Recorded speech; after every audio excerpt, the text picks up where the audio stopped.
Man has climbed Mount Everest, gone to the bottom of the ocean.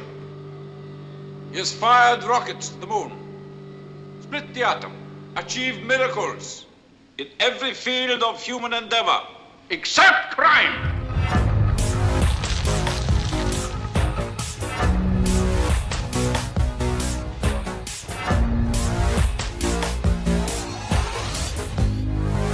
Welcome back to Ranked. I'm Charles.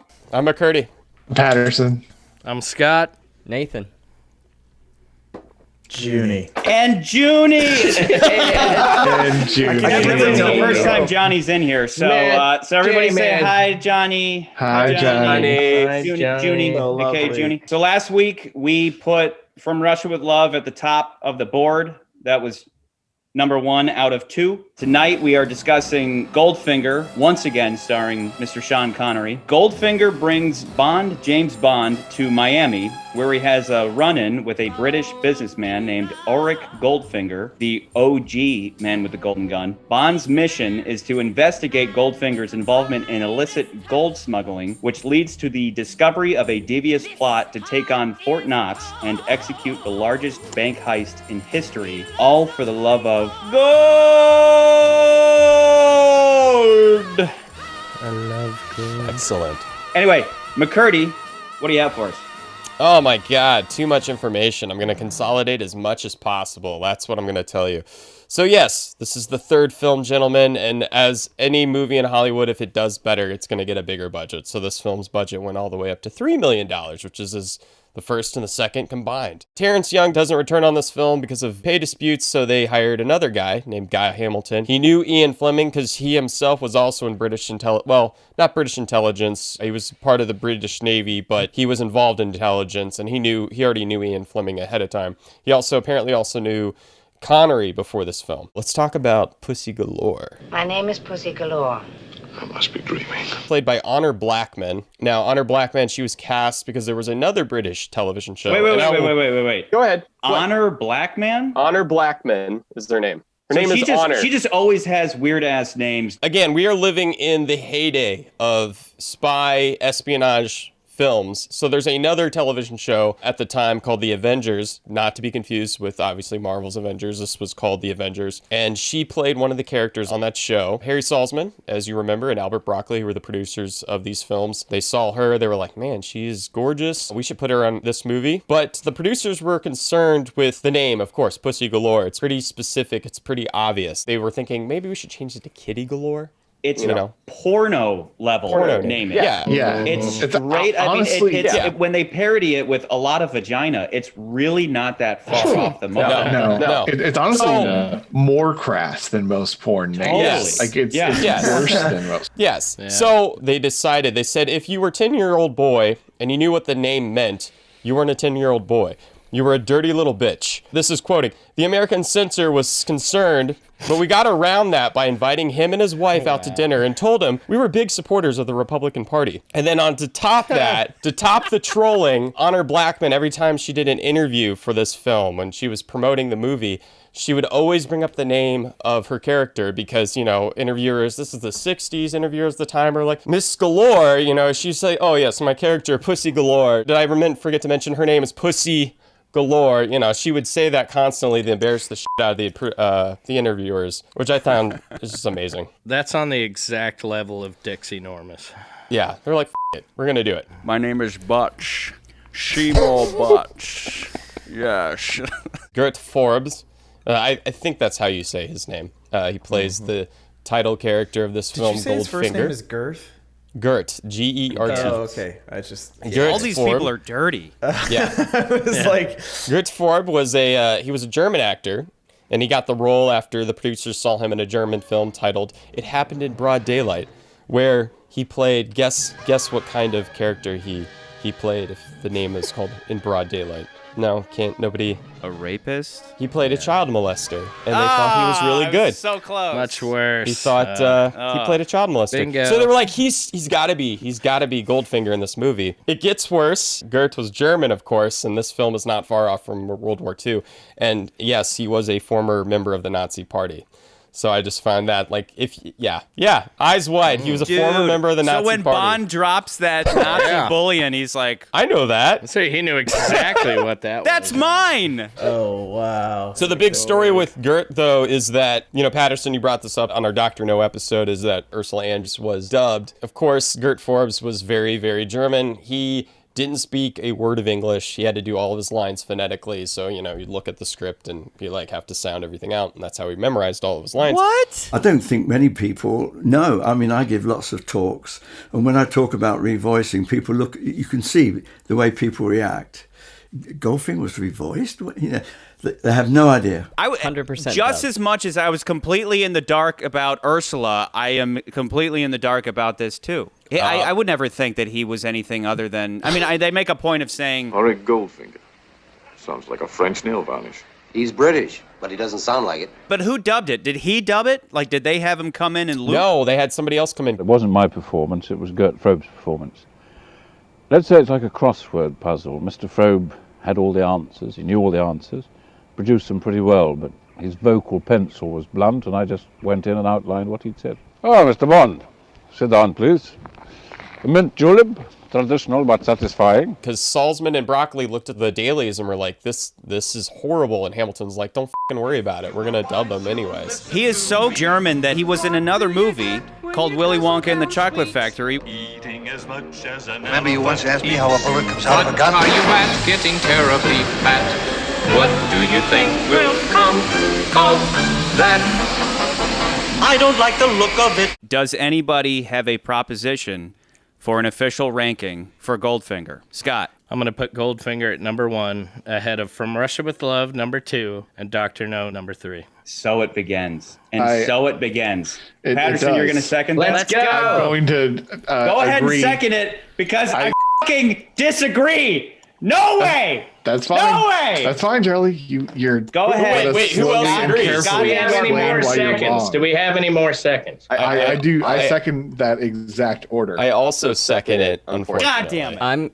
I'm also gonna agree, but I will say From Russia with Love and this one, there's some aspects of both that beat the other. Yeah. And I agree. it was difficult. I agree. It really was. Let me open up with saying, what makes this film, for many people, the best film is simply the fact that it, focuses. It is the template for pretty much every Bond film from here on out. And most people would agree, if you were to watch this film and then watch a later Bond film, these feel like the same thing. Like when we were watching the first two films, elements are there, but they're not quite yet there. And then when you got to Goldfinger, it was like, oh, this is what I want out of a James Bond movie. I want hot women. I want a cool, fast car. I want awesome action sequences. I want a great villain. Do you expect me to talk? No, Mr. Bond, I expect you to die. Which is hilarious because this film doesn't even have Spectre in it. It has nothing to do with Spectre. And a lot of people call this one of the best films of all time. I agree that this is where suddenly everything comes to a head, right, in terms of the formula. We've been leading up to this for the last couple of weeks, which is we start off with Dr. No, great prototype, then it grows a little bit, a couple more of the key ingredients start coming in with From Russia with Love, and yes, by the time you get to Goldfinger, everything's there, including the way it opens with our little gun barrel, straight into a prologue, and then into an intro that has the intro song. Suddenly, oh, here's the James Bond formula perfected, and then they replicate this from there on. For me, though, that doesn't change the fact that story is number one, right? Regardless of From Russia with Love, they didn't have that Q scene where you go to Q branch and see them, developing weapons and all that. Those so-called iconic elements may not all be there, but for me, that doesn't detract from Russia with Love being a superior spy versus spy story with Bond stuck in this web of Spectre and the Lecter and all these different elements all kind of intermingling with different countries and organizations' interests all running into each other. And you've got misdirection and backstabbings and betrayals and just all this intrigue. Very much like a classical spy movie versus a spectacular spy movie. If I had to put points to why I think Goldfinger is better. Your first point was it's the story that matters, right? Okay, that's great. Does Bond change from the beginning of From Russia with Love to the end of Does From Russia Bond with Love? ever change? Does Bond change from Does Bond ever change over 24, 25 movies? Charlie, the point of these stories is the excitement, the action, the suspense, the spectacle of these movies. Now, there are some that do change where Bond does have a emotional, like we talked about last time, a vulnerable change. But to me, From Russia with Love, he doesn't do that. He doesn't do that in Goldfinger either. So what are we left with? We're left with the spectacle, the action, all that stuff. All the iconic moments that people will go back to when it talks about Goldfinger are in this movie. I expect you to die, Mr. Bond. Oddjob throwing his hat. The Aston Martin, which is brought back several times in the franchise, whether it's a new Aston Martin or it's the original DB5. This is the first Bond car of any of the films. Yeah, he drove other cars, but this is the Bond car. This is his Batmobile. This is his Batmobile, right? Totally random fact about the car is it's later used in the Cannonball Run, 1981. Roger Moore. Good day. You guys mostly talk about these things that are, it's iconic.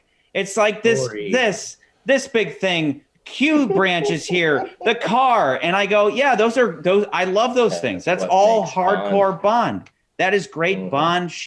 But for me, what it comes down to is the story. And the story for Goldfinger is great. The story from Russia with Love does it for me more. And I think what it comes down to is it's just a step classier. I just like the class of From Russia with Love. I think From Russia with Love will always be towards the top for me.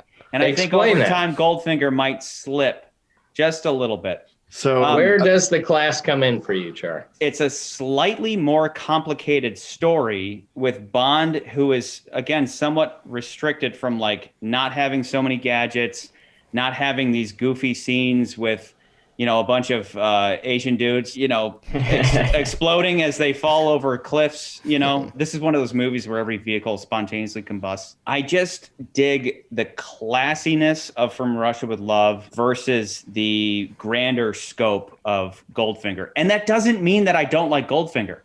I f***ing love Goldfinger. I really do. I just get off on From Russia with Love in a different way. I think I just dig the story of the manipulation going on through Spectre, the whole keeping Bond alive and exploiting Bond's talents in order to get what they want. Bond having to piece together this you've been playing me. Now, I will say, though, that when it comes to the bad guys, I pointed out last week how Red fails right at the end. Right at the end, as awesome as he is, and as fun as he is, right at the end, he sells out for money, and it doesn't make sense because he would value the mission over money. But if it was Goldfinger in that place, and if Bond said, I'll give you some gold sovereigns, he'd be like, what? Gold sovereigns? Yeah, he would paper hand the shit out of that. He would sell out right away for 50/100 gold sovereigns. So there's a little irony there. I'll give you these full gold doubloons. That's fair. Charlie's argument is slightly swaying me. I'm not sure. So join. Go ahead, Naz. Go ahead, Naz. Wait, real quick. Let's just take a quick recap. It's all of you, and then Johnny's a swing voter, and maybe Nance. Johnny, do you have a leaning? Could you Sophie's choice between these two movies? I'm gonna do a pretty typical Johnny thing and see. I can see both sides here. I think that Goldfinger. It's so funny for me because as a first-time Bond viewer, having seen Austin Powers, each movie helps me laugh more in retrospect at Austin Powers. Yes, you know what I mean? I've not seen these films before, and all I can think about is Austin Powers. These two it's so hard not were to. The definitive this is the Yeah. backbone of Bond, and like everybody's saying, this third one is where it hits its stride. Powers. But in retrospect, knowing what Bond becomes, Goldfinger feels special. The first scene with Q, it's like all of the stuff comes together in that way. But when you take that away, I agree with you, Charlie, that some of what makes From Russia with Love like its own thing, its own uniqueness even within the Bond catalog, and the classiness of it, the sort of like smaller, it's weird because Spectre is in there, right? Which is supposedly a bigger scale. It's a multi-movie plot versus Goldfinger, which is a one-movie villain, but it still feels like more intimate. It's the one guy coming after him. There's the one plot here he's not aware of. And so for me, I enjoyed From Russia with Love. I thought the characters were fun. What it comes down to is I'm getting there, Charlie. God damn it! I'm we have expressing both sides. we have this iconic thing, that iconic thing, and I go, but what is that core story? And yes, I love Goldfinger as a bad guy, and Oddjob is fun. I'll throw this out to you guys, so I don't talk for another 20 minutes about how much I f***ing love From Russia with Love. Please. Do you just like you're just like Goldfinger's better? The character. Like, do you prefer Goldfinger to Red Grant? And why? I think Red Grant is the better villain, especially when you add in, like, we get Spectre. I think From Russia with Love, especially that train fight scene, has better action sequences than Goldfinger. I found Goldfinger a little lackluster, and I was kind of surprised that it was much higher budget than From Russia with Love, because I feel like From Russia with Love had way more explosions, way more action. Goldfinger had some like cool shots in it, but all of that money went into that ending. That extra $1 million all went into that final. I mean, even just the shots of like everybody collapsing and just taking over that entire Fort Knox, right? I see your point, Charlie, about Red Grant. The problem for me is that Red Grant is not the villain. He's not the overarching villain. He is essentially a glorified He's essentially a glorified henchman. Don't get me wrong. I'm not saying I don't like Red Grant, but as far as matching people to people, I'm like, Red Grant's more of a henchman who gets some really good lines. They have a really good fight at the end of the film. But I feel like Goldfinger is such a big presence throughout the entire film. I mean, he's in the very beginning scenes of the movie, and he's in the very end of the movie. He's always there. He's an active villain. What's interesting is that Spectre, the big baddie, we know as Blofeld. We also have, I was going to say Frau, but we have Colonel Clem, right? and those characters, but they're not active. They're more of people like, this is our plan, and we're gonna send a guy out to do it. Like a good bad guy isn't based on screen time. It's not all about screen time. I'm not basing this on screen time. I'm not basing this on screen time. I'm basing this on the fact that Goldfinger is throughout the entire film, and every scene is Bond versus Goldfinger. You know what I mean? Like, okay.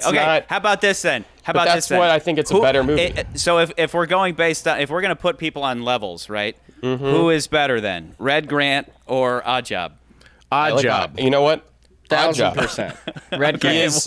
Off with Red Grant. Listen, I know you love Red Grant. I'm not hearing it. No. I know you love Red Grant. Oddjob. But Oddjob doesn't have to say think of like Oddjob like in the same way I think of The Man with No Name, right? Like, Clint Eastwood's character, like what makes him so fascinating is he don't say nothing. You don't have to say nothing. He makes his actions say everything that needs to be said. Breaks a motherfucking steel pole in half with his hand. Period. Yeah, Karen Bay was able to bend steel bars with his teeth, okay? Not bad for a man who started life breaking chains and bending bars with his teeth in a circus. Okay. Was he? But that in the movie? That's kind of how I felt about the From Russia with Love villain up until he decided to come in with the tacky British accent at the very end. Like, he wasn't saying anything for most of the film, and he was a more ominous presence.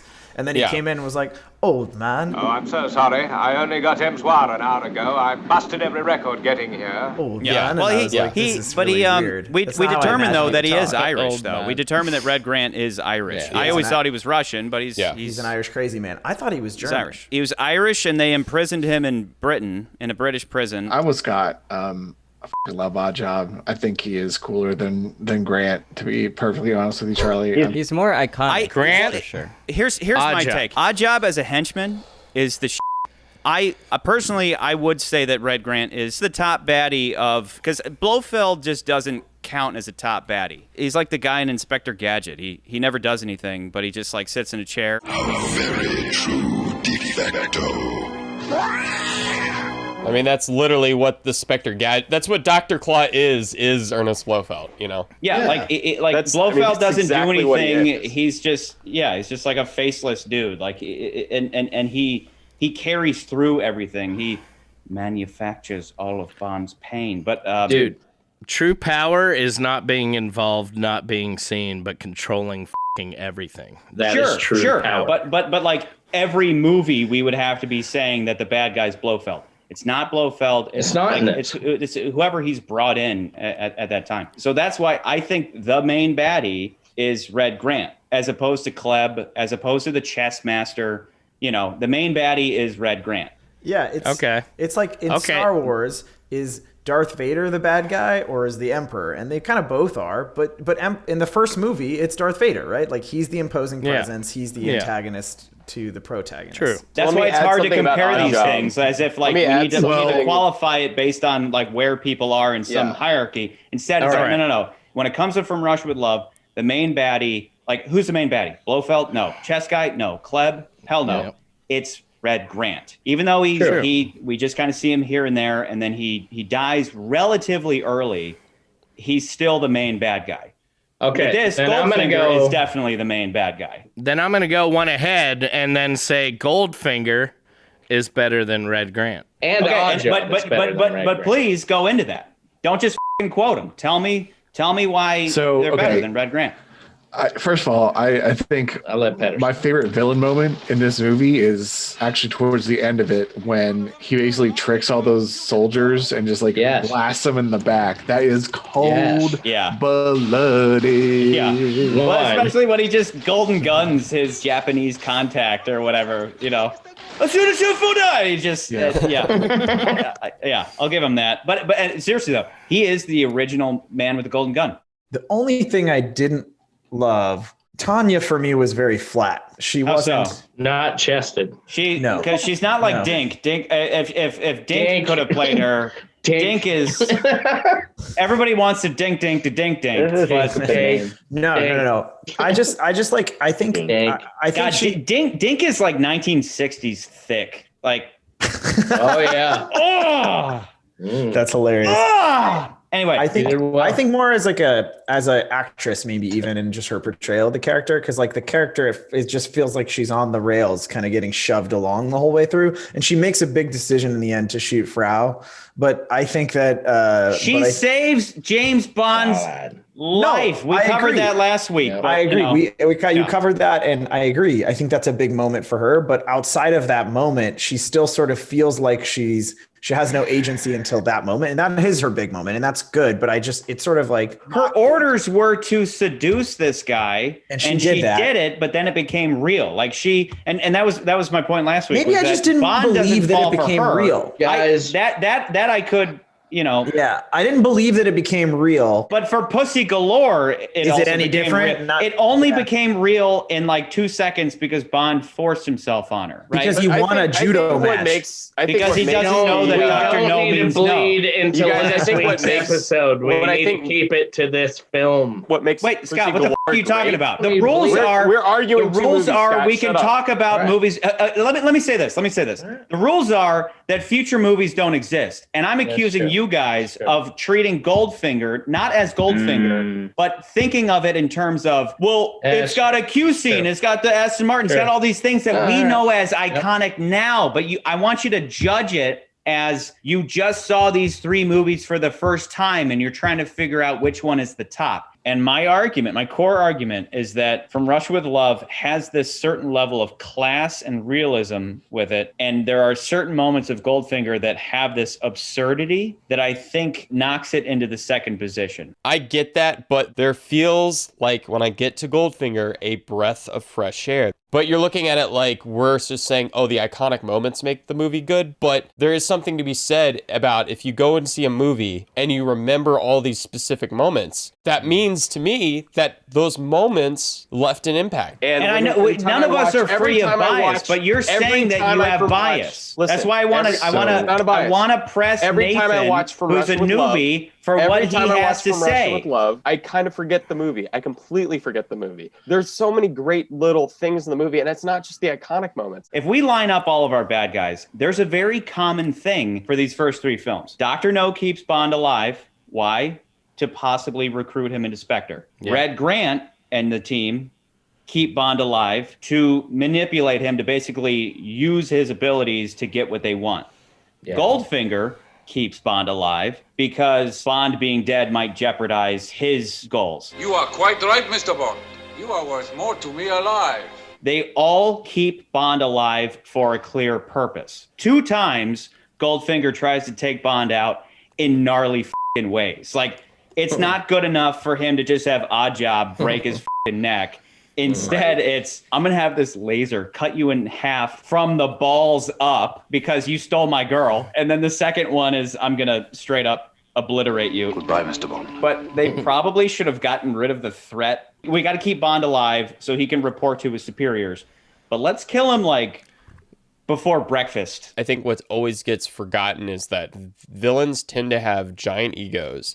And giant egos lend to, I want to be a showman of what my work has done. And so to just kill your adversary without them seeing you succeed, especially if you're like a psychopath or whatever, you know, that's just it, like it's icing on the cake. It's like, oh, this guy tried to stop me, he's gonna end up in my trap. You know what I mean? I'm not being Scott evil where I go, I got a gun in my room, I'll just go get it and we'll shoot him. That's not what I'm saying. I'm saying that there's a commonality in these first 3 films, which is they all keep Bond alive for different purposes. And that's interesting, right? Because over time, bad guys no longer keep Bond alive for a purpose. They're just trying to kill him, and then they try to kill him in these overly elaborate and exotic deaths, to quote Dr. Evil. It's a harmony in the films that they all kind of have this reason to keep Bond in the plot besides just them wasting him as soon as he steps to them at all. And it allows there to be an interesting relationship between Bond and the villain. Like, they have lots of dialogue, and that's interesting. In this movie, I think more so than the other 2. To Junie's point, Johnny, whatever. Change your Johnny! To his point, Charlie, like, I know you love Red Grant, and I love him too. He's great. If we, again, I would put these 2 films towards the top consistently compared to a lot of the other films we're going to watch. But what to his point is that you have that one great dialogue scene in From Russia with Love towards the end of the film. But I feel like this film has a lot of great dialogue scenes with Goldfinger and Bond. Whether it is their first meeting when he's over the radio and he's like, come on now, Goldfinger, you're going to lose. Or, you know, during the golf match, the laser chair. Like, every single scene that Bond and Goldfinger are in, you are just captivated. It's just incredible to watch just the wordplay against each of them. The purpose of our 2 previous encounters is now very clear to me. I do not intend to be distracted by another. Good night, Mr. Bond. Do you expect me to talk? No, Mr. Bond, I expect you to die. And of course, I think Connery does a great job, and the writers do a great job of making Bond a little bit more intelligent, a little more witty than Goldfinger. But I love how, like, you have the one guy who has all the money in the world, and you have the guy who's from just the British Secret Service, and he just so happens to have like a supercar and a gun, and he's able to like outwit him at every turn. So much so that he just, like, in literal terms, turns a lesbian straight to save the world. Where is the, there's the one moment where she says, your charm's not going to work. You can turn off the charm. I'm immune. Like, when does her flying circus become like a cunnilingus circle? It's one of those things. Where is that is in the like, if you watch Pussy Galore flying. No, of course. Okay, Charlie, of course we don't see that in the film. And I'm not saying that's... Where is the proof that she's... she's just... It's more in she's the just fact playing that hard to get, right? I'm not with you here, McCurdy. She's just a strong woman. It's 1960s. They're not going to be out in front about everything. There's a lot of movies that do things where they say things off to... Like, things are not said explicitly. Goldfinger comes onto her and she rejects him because he's a disgusting slob. Other than that, it's just Bond. Right? And yeah, she fights Bond because Bond's the enemy, and then she relents pretty... I mean, regardless of the all of lesbian us comment would or relent not, in that situation. regardless of the lesbian comment or not, it's just hilarious to me that this film, and I love this film, but it's hilarious to me that Bond sleeping with this woman saves the world. Because by doing so, he turns her... Because I always forget every time I watch this movie, I'm like, wait, how does they stop This whole Fort Knox thing. And then I always forget about it. And I'm like, oh, wait, that's right, because he slept with Pussy Galore and then turned her good. I must have appealed to her maternal instincts. I think Honor Blackman plays a better female Bond character because she can hold her own against Bond, whereas Tatiana is just so like, yeah, sure, Bond, I'll do whatever you ask me to do. Sure, she's Bond, under orders to his She was under orders. I think we get a better Pussy Galore is not under order. Pussy Galore was told to go put on something scantily. But it's also like this. The way that I see it. No, Goldfinger said go put on something slutty. I suggest you change it to something more suitable. Tatiana was under orders. Blackman doesn't have to be like, oh, I have to follow this orders. Great movies have great villains, right? The better the villain, the better the movie, because it's a better challenge for the main character. In that regard, I think that Honor Blackman playing Pussy Galore is a better challenge towards Bond because she doesn't just quickly fall for his charm. She's like, whatever, I'm Pussy Galore. I think like she's a Even better if she's under contrast. orders, it makes it less interesting. Yeah, I think, Johnny, what you were getting at is that Tatiana is just kind of like falls for Bond. Just like, that's what's orders. But with Pussy Galore, Galore just she has to put up she at least is a challenge towards Bond. Because Bond's like, oh, you're not going to fall for my charm. You're not going to fall for my charm. I'm going to put on the charm even harder. Am I the only one that thinks Tatiana is the better Bond girl? I feel like she actually has something that she's doing, and Pussy Galore is just like, oh, Bond slept with me, so I'm going to switch the gas out. At what moment did you feel like Tatiana fell in love with him? That moment's on the train. It was the dresses or some combination of the kindness on the train. That's my guess. Same question. What moment does Miss Galore? I don't think they do. Your point, Johnny, I think what you're trying to ask is if in the other film, Tatiana falls in love with Bond, right? And then what I love about Pussy Galore and James Bond's relationship in this film is I think they both have a mutual respect where they're like, yeah, that was some good damn sex.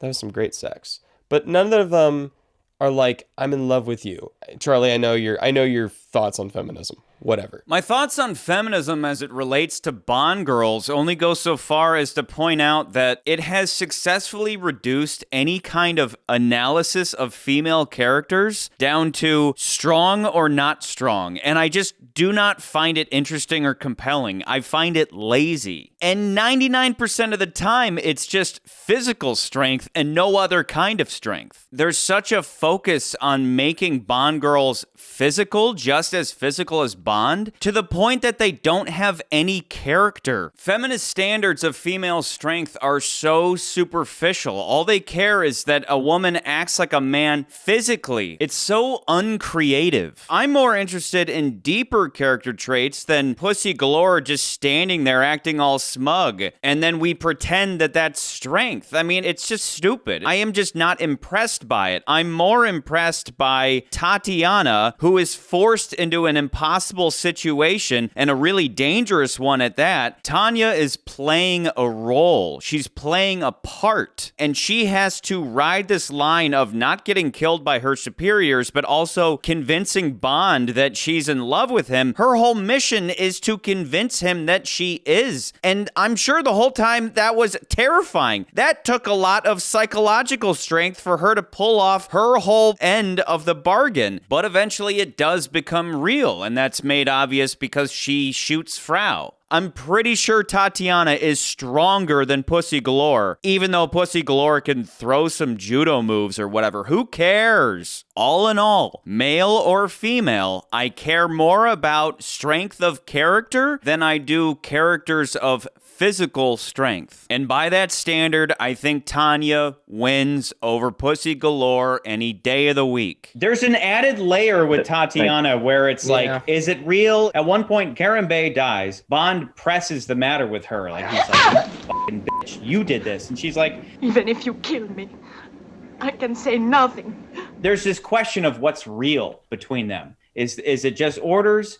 Is this real love? She actually has fallen for him, and Bond really never does. Bond just continues to focus on the mission, but there's a question there. Whereas with Pussy Galore, they really share just a few scenes together, but the moment that they are alone together, Bond smashes in like 2 seconds. I I mean, Dr. No Means knows the shit out of her. Like, he just gets on top. She doesn't come to his ends so easily as I think Tatiana. And I know Tatiana's under orders, but like every scene and the way that she plays that character, it really just seems like, take me, Bond. Just take me. Like, she's just very... by design. That's by design, though. The first scene with her, she literally climbs into bed because that's the point. I'm talking about the acting. I'm not talking about the character's motivations. I think in the acting, she seems very easy compared to the character Pussy Galore does not seem easy at all. But I love the fact that Honored Blackman's character Pussy Galore is not so easily swayed by shit, because it at least gives you some kind of conflict. Whereas the other character just feels like she just kind of falls over real quick like dominoes. It's just very easy. She's under orders. I mean, you cannot underplay that. Even after she's Goldfinger even says, Goldfinger's like, go put on something slutty because I want you and Bond to look like a thing. Like, even Pussy Galore's under orders. And had they never been left alone... at least stands up to Bond. Charlie, it doesn't matter.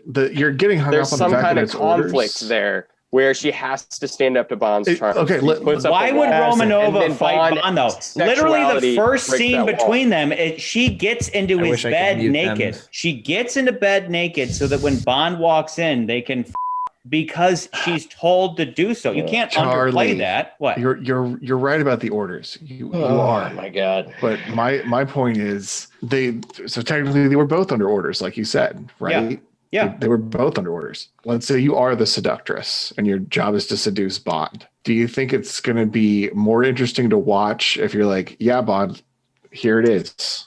Like, it's all here for you. You can do whatever you want with it. Or is it more intriguing to Bond to kind of lead him on for a minute, make him play a game, make him pursue you, make it difficult for him? Which approach is going to be more... I'm saying which approach is going to be more successful? The comparison is unfair. The comparison is completely unfair because one chick is ordered to f him. From now on, you will do anything he says. And if I refuse? Then you will not leave this room alive. The other chick is ordered to like look after him, right? And so, yeah, Pussy Galore is going to like push him off because she's on the path to get rich, right? I'm saying you can't compare the two because Romanova, the first scene, they fuck. Her interview process is like, turn around. Let me make sure you have, you got that, you got an ass. Okay, cool. Bond's gonna like that. Fine-looking girl. She was hired because she's sexy. Pussy Galore happens to be sexy. Bond gladly forces himself on her, and then she trades millions of dollars to be with him. So did she really resist him all that much? Because up until then, she was just protecting her potential profit. Your share of Operation Grand Slam will make you a very rich woman, my dear. Why else would I be in it, Mr. Goldfinger? Then she gives it all up because he banged her good. Whereas with Tatiana, you have this question of what's real and what's not real. And that she's essentially sexy Bond bait in a giant 007 trap. Frankly, I find that to be more interesting. Pussy Galore could have been a fucking dog face. Pussy Galore could have been a Oddjob. The actor Oddjob could have played Pussy Galore. You know what I mean? Or God forbid, what if Colonel Klebb had played Pussy Galore? I mean, Jesus, Bond would have to like poke his eyes out to accomplish that mission. It would have been tougher for Bond had she been ugly. All we have at the end of the day is two really attractive people f***ing. That's it. I don't think it's super interesting. But regardless, Tatiana doesn't have a choice and Pussy Galore does. I'm saying you can't compare the two in the same way. Okay, that's valid. I'm going to point this out too. They had a convenient little loophole, a George Lucasian loophole here, because when the soldiers fall down, it looks really fake. And it's because it is fake. Yes. Yeah. Wait. This is them fake passing out? That looks really real to me. And I'm a doctor, so. Right. Yeah. Is there anything from the movie that is some bullshit medical? What I'm more curious about is a lady being painted in gold. Would you actually die from that? Skin suffocation. It's been known to happen to cabaret dancers. It's all right so long as you leave a small bare patch at the base of the spine to allow the skin to breathe. So this idea of skin suffocation, if I had watched this earlier, I would have looked it up. I don't know. Brilliant. I don't know, but I don't think so. What kind of doctor are you? Doctor, I don't know. Well, let me just tell you, there's one part of your body that does breathe. via the air that surrounds it, and that is your eyeball. Is it at the bottom of the spine? No, it is. That is your eyeball. Explain. But I'm pretty sure the Blue Man Group would be dead, long dead, if this was true theory. And I don't think. I'm not going to answer that question, McCurdy. What I am going to answer is a question that came up to me, which is, what are the odds that James Bond has had syphilis by this point?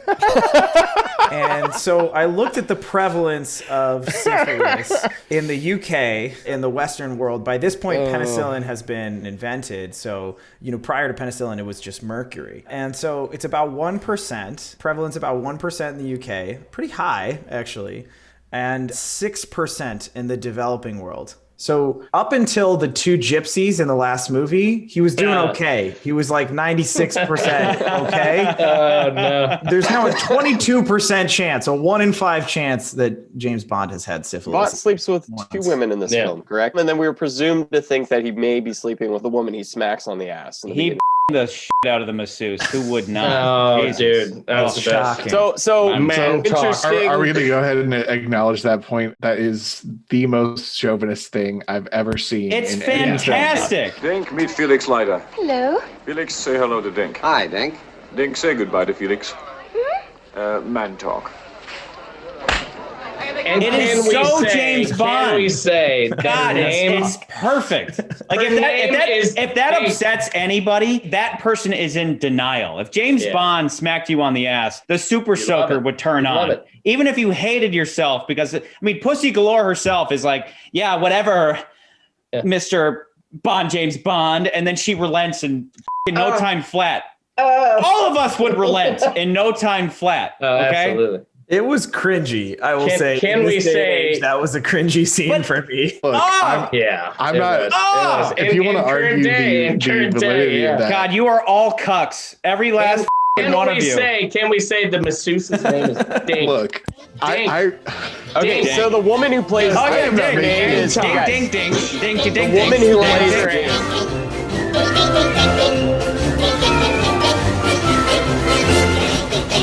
The Q scenes in the first 2 films are verbatim. It's just in M's office. You could line up the 2 scenes and they're just the same thing. It's a guy walks in with a briefcase and gives Bond some stuff. Now they have more money. They can have an actual Q branch set, go there, do some fun special effects stuff. That's all well and good. And we're going to see that every week from here on. Morning, Q. Morning, 007.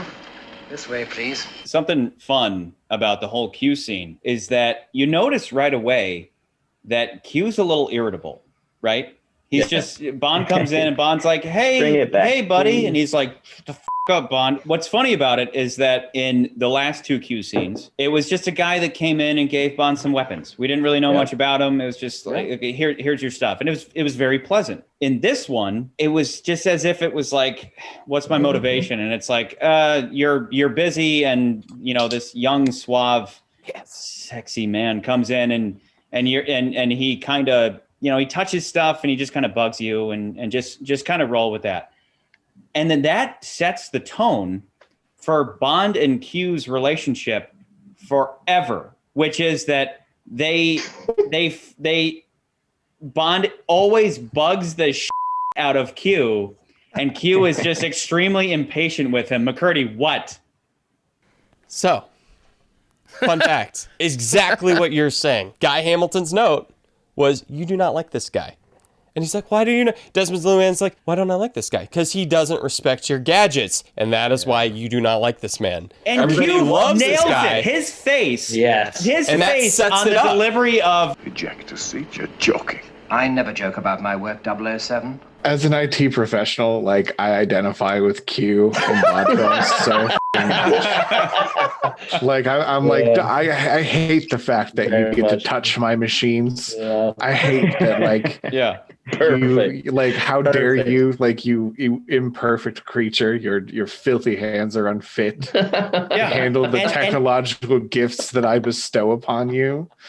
And from here into eternity, like every movie, Q just more and more just hates Bond, and Bond is just always pushing his buttons, and it makes it significantly more interesting to wreck my shit and then sass me, like the gall. Let's ask the doctor, if somebody's mute can they still go,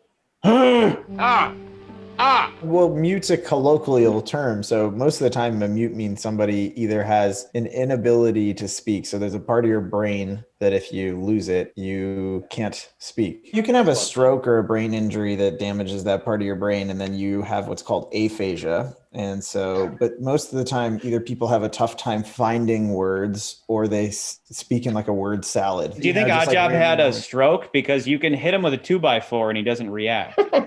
Maybe there's also something called mutism, which is more of I don't know as much about the mechanism of that. It's less of like a part of your brain that's broken and more of like a syndrome of mutism where somebody just doesn't speak. Alternatively, like some people call you a mute if you had your tongue cut out, and you just can't make words. I was actually going to say, how do we know that wasn't the case with Oddjob necessarily? So that he just had his tongue cut out, so he just literally can't. He does communicate to the the army of Asian guys at some point, but it might just be a grunt and they just have hung around with him enough to understand. So since we're talking about our man Oddjob, I'm going to throw in my trivia about Oddjob here. Harold Sakata, which is his real name. I mean, it might be an Americanized name, but apparently he's Hawaiian. He was a silver medalist in the Olympics. Of course, the producers, directors saw him on screen as a wrestler, and they were like, dude, we should get this guy as Oddjob. The crazy thing about Oddjob, Harold, he burned his hand doing his death scene, where he gets the hat thrown in there, and he's holding on to the hat, and he's doing shaking.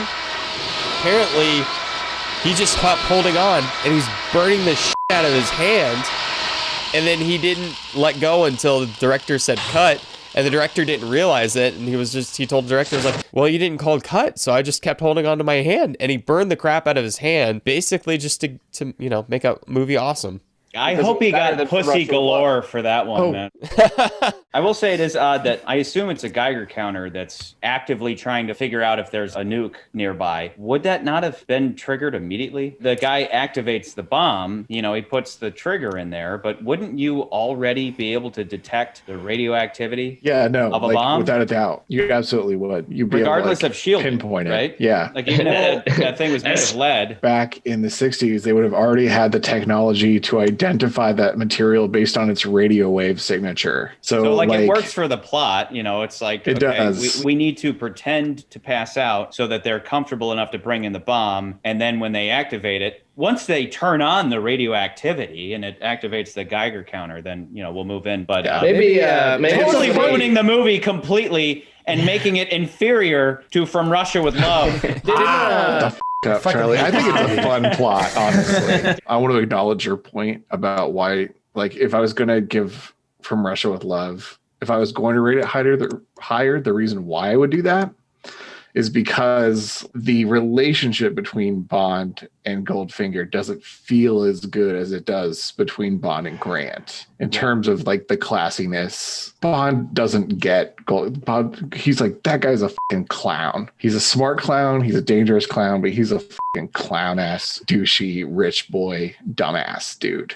Bond does not respect Goldfinger in the same way. There's a mutual respect with Red. Yeah. Correct. They understand each other. Correct. Nans is 100%. Yeah, Nans nailed it. I don't think Bond has that for Goldfinger. But he does at one point. And I will say that's the key moment for the film Goldfinger is that moment where Bond goes, man, I thought you were a but now I see you're a fucking genius. You're not going in there to steal the gold. Right. You're going in there to destroy the gold. Now, at the most, you're going to have 2 hours before the Army, Navy, Air Force, Marines move in and make you put it back. Who mentioned anything about removing it? I apologize, Goldfinger. Last couple episodes I've talked about Richard Baybaum, and some people would say I don't really care who wrote the film, but I want to give Richard Baybaum credit because in the book version, Goldfinger steals the gold. But in the movie, Baybaum's like, you could never do that. It would take weeks to do because there's that much gold. He fixed a plot hole in the movie and he decided instead of him stealing it, how about he just destroys it? That is brilliant. And it really is. Yeah. That is the key moment to the film because the whole moment with the gangsters in the scene where he's telling them about the heist, that's a comedic scene. I laughed my ass off the whole time. Every line of dialogue is, why is that coming out of the ground? What are these lights? Turn those lights back on. What's this? What's with that trick pool tape? Come in here. Hey, cover those doors. Turn those lights back on. What are you trying to pull, Goldfinger? I don't like being cooped up like this. What's that map doing there? Hey, what's What's going on here? Hey, what is it? Hey, on the floor, my feet! What is this, a merry-go-round? Hey, they closed up the bar. Hey, what's going on in this house? I don't like this. Hey, what's going on here? Over here, turn those lights. Hey, turn those lights. Turn those lights back on. What's going on? Farcical, and those guys are like out of a Mel Brooks movie. What's going on? Say hi. Yeah. What's this? It's setting up the typical bad guy plot, right? We're gonna go steal a bunch of money. Bond himself, he's like, they're just gonna steal a bunch of money. Like, who gives a f? When he realizes we're gonna destroy the gold, Bond's like, hey, this movie's pretty good. Like, Bond himself confirms that. And I just want to submit one question, because this has always kind of confused me. Bond's like, that would make the gold radioactive. But we're talking about detonating a nuke. Would detonating a nuke destroy all of that gold?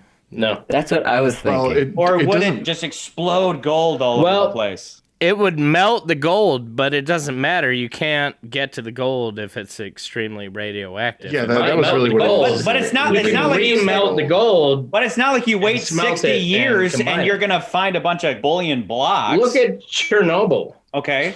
No, was there gold in Chernobyl? No, but the radioactive. There was no explosion with Chernobyl. Was there gold in There was no. Yeah, correct me if I was wrong. Was there an explosion? Yes, there was. There absolutely was. Yes, I thought it was like a leak. Chernobyl. I thought it was it will be radioactive for 2,000 years. Regardless if it's radioactive or not, I believe, you could correct me if anybody is a nuclear physicist and knows anything about nuclear weapons, chime in. But I believe a nuclear weapon, if you have not seen photos of people basically like on walls as far as their outline goes, it fucking vaporizes you. A atomic bomb is that powerful. That's what I'm saying. The gold itself would be vaporized. The gold would not exist. Well, if you explode it in Fort Knox, the entire gold supply of the United States will be radioactive for 57 years. 58 to be exact. I apologize, Goldfinger. It's an inspired deal. They get what they want, economic chaos in the West, and the value of your gold increases many times.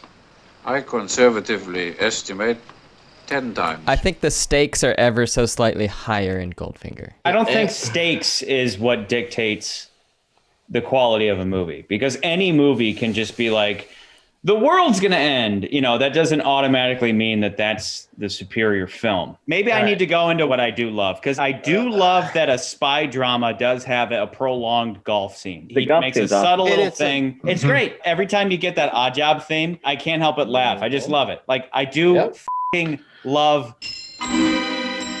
I love the scene where his caddy says, "Then we've got him." That scene always gets forgotten. Like, nobody mentions that. Everyone mentions Oddjob. Everyone mentions Goldfinger, you know. But I love the golf scene when it's literally comes down to... You play a Schlesinger 1, don't you? Yes, why? This is a Schlesinger 7. Here's my penfold hearts. You must have played the wrong ball somewhere on the 18th fairway. We are playing strict rules, so I'm afraid you lose the hole and the match. A 7 versus a 1. And then they're like walking away, and caddy's like, oh, we got him now.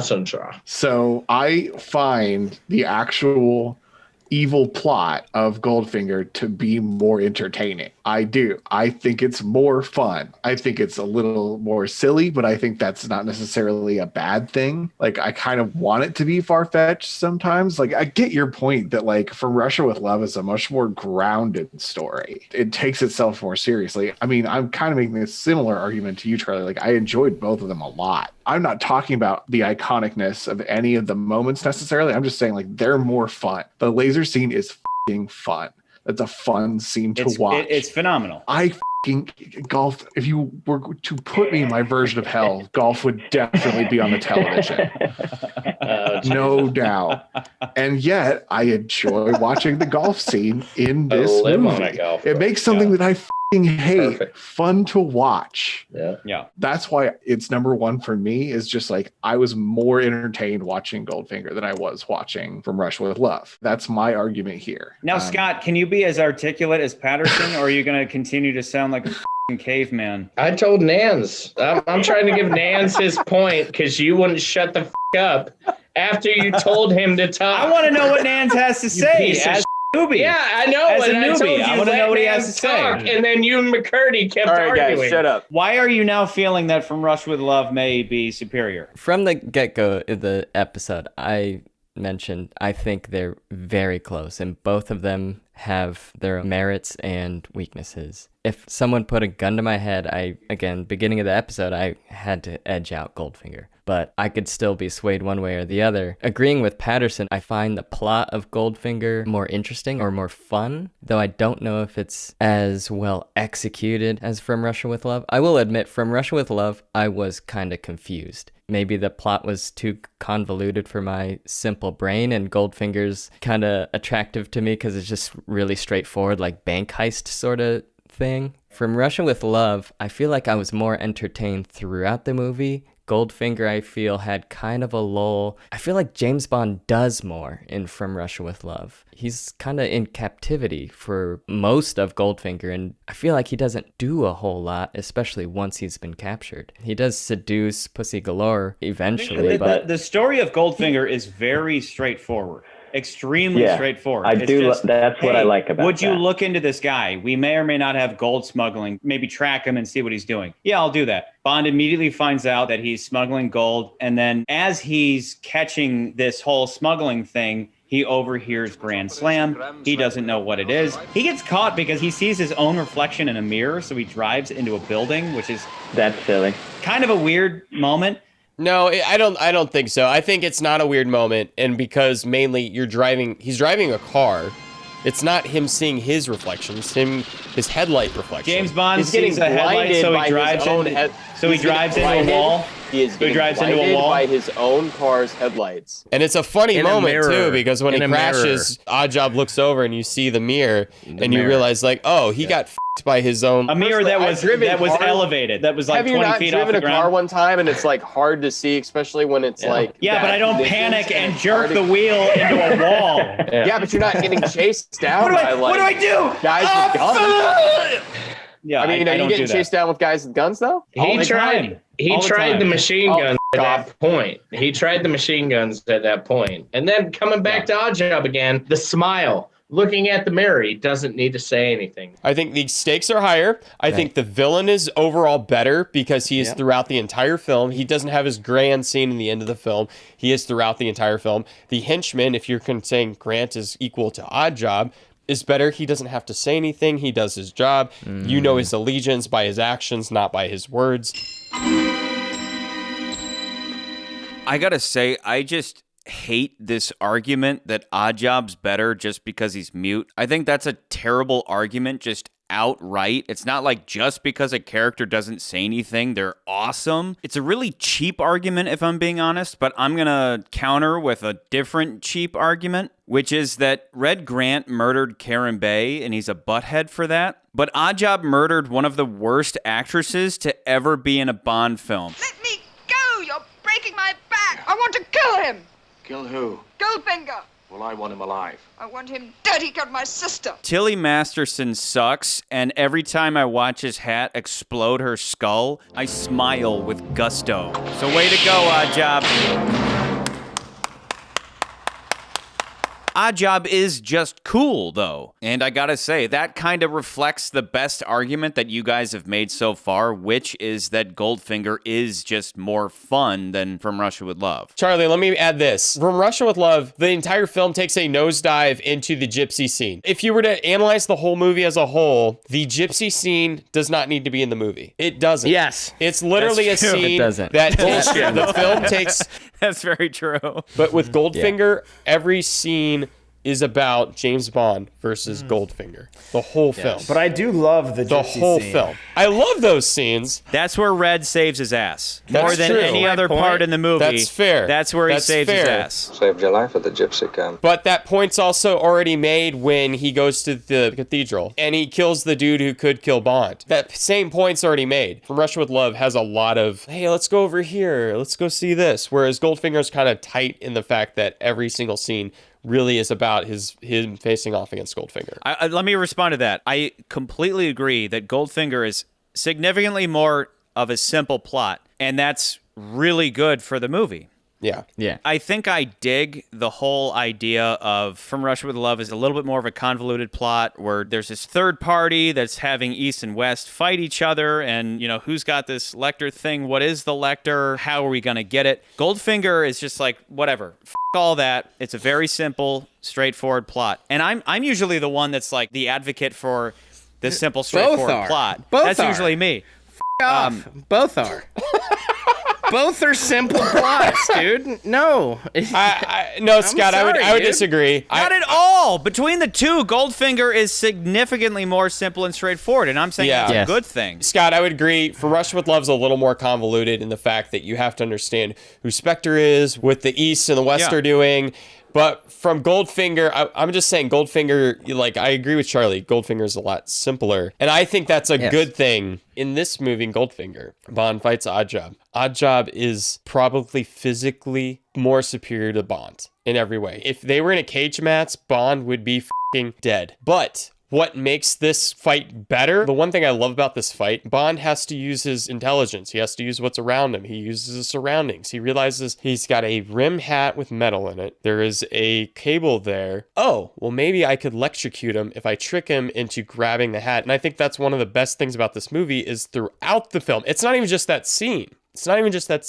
Throughout the film, we see Bond using his intelligence to best the villain, whether it's in the golf scene, whether it's him sitting on a table getting his balls lasered. He always has something up his sleeve and he's using his mind. And that's what's funny is I think this movie, in a way, it's like the beginning of the end with the Bond franchise where he introduces the super gadgets, right? Now we see all these super gadgets and we see more and more. We'll see that in other films. We'll talk about that later. But even though we introduced that in this film, the super spy, the other two films, they're spy movies. This movie's the super spy movie. Even though we have that, Bond, at least you can see he's using his intelligence to get past a lot of these problems and not just his physicality. And I like that about this movie. I think that's actually like the smarter thing about this movie that may or may not get overlooked. Maybe I do like the seriousness of From Russia with Love, or I like certain aspects of the setting. It's like my personal preference, not by things you can count, because I think that's what bothers you, Charlie, is if we like just try to count things and compare it, and that doesn't work. That's not compelling to you.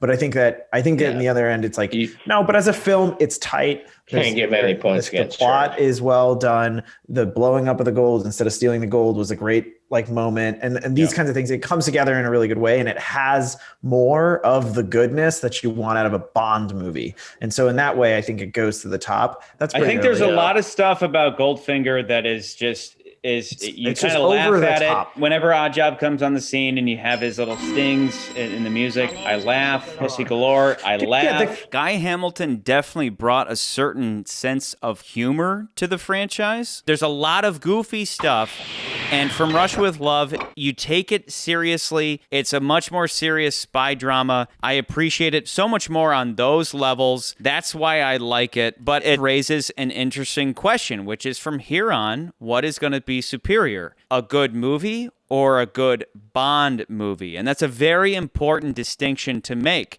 And that's going to be at the core of our discussions going forward. I think in the end, Charlie, this is what I'm going to say. Goldfinger mechanically just sort of like stands as the better put together film, and yet you can still like From Russia with Love more. I'm trying to put into words what it means to me. And I think what it comes down to is like what we talked about before and what we talked about last week is that McCurdy himself was talking about how this feels like a real spy drama. And Goldfinger is, I just think of, different film. Watching it, it's just goofier. And that doesn't mean bad, because we're about to hit Roger Moore movies, which are goofy as and that's fine. I am never going to be that guy who disregards any Bond because of goofiness versus seriousness. But really what it comes down to for me is there's this level of class that From Russia with Love has